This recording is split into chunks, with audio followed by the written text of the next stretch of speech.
Let me speak now to Graham Stewart, Head of UK Public Sector at Checkpoint. It's good to talk to you, Graham. Thanks for joining us on The World Today. What do you make of this spat between the two guys? I mean, ultimately, it's raised some eyebrows, hasn't it, Elon Musk's interest in ChatGPT?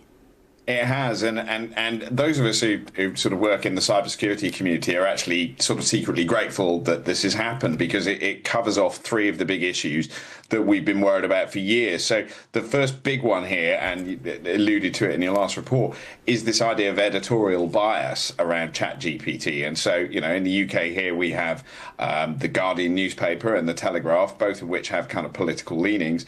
It's inevitable that the owners of these chatbots are going to confer an editorial stance on them. So only a couple of weeks ago we had the Chinese DeepSeek chatbot in the news because it was refusing to answer questions around things like Tiananmen Square and Hong Kong. So this is not to be, you know, this is not something we're terribly surprised at. The other big one is the fallibility of these bots, and really the pressure is on to make these chatbots more accurate. The BBC itself did some research into these chatbots and asked it questions about the news, and half of the answers that came back were just factually incorrect.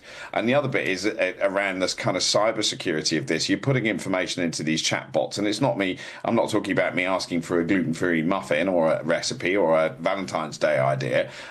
We're talking about academic research, work in the office, government work going into these chatbots, and where it's being stored and how it's being dealt with.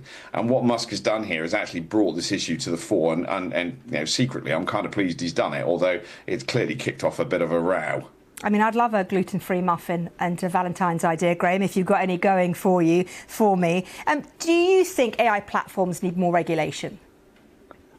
I think it's inevitable that there will be calls for it. The difficulty lies that if you look at social media networks, there's been calls for regulation of that for 20, 25 years. I don't really see much evidence of a really effective regulatory framework around these. Sure, we do bits and pieces.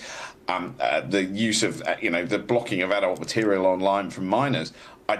We've not really been able to put a regulatory framework around it. And because these are effectively newspapers in terms of their editorial stance and their bias, I wonder whether or not we're actually going to be able to achieve it. It's going to be needed, but I think the onus is on people using them to have their eyes wide open when they use them and to who owns them. But that's really difficult. These tools are used by everybody in their everyday life.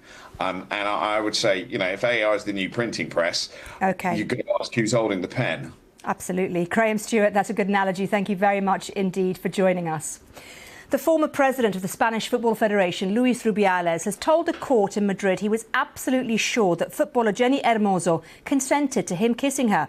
Mr. Rubiales is currently on trial for sexual assault after the incident, which happened during the medal presentation when Spain won the World Cup in 2023. Ms. Hermoso has already told the court that the kiss was not consensual. You're watching The World Today on BBC News. I'm back in just a few minutes. Stay with us.